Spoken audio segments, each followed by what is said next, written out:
Welcome to our presentation about acid rain.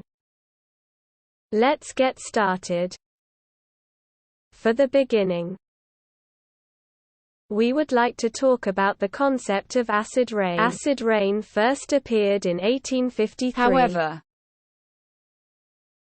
until 1872, was coined by Robert Angus Smith.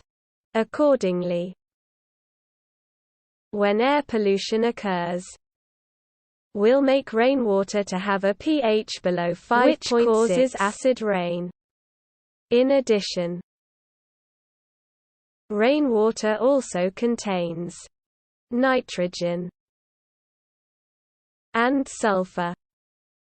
These two components are created in the process of using raw materials such as coal and petroleum. Acid rain has two types of wet and dry states. The wet state, wet deposition, is when the acid rain of the water contains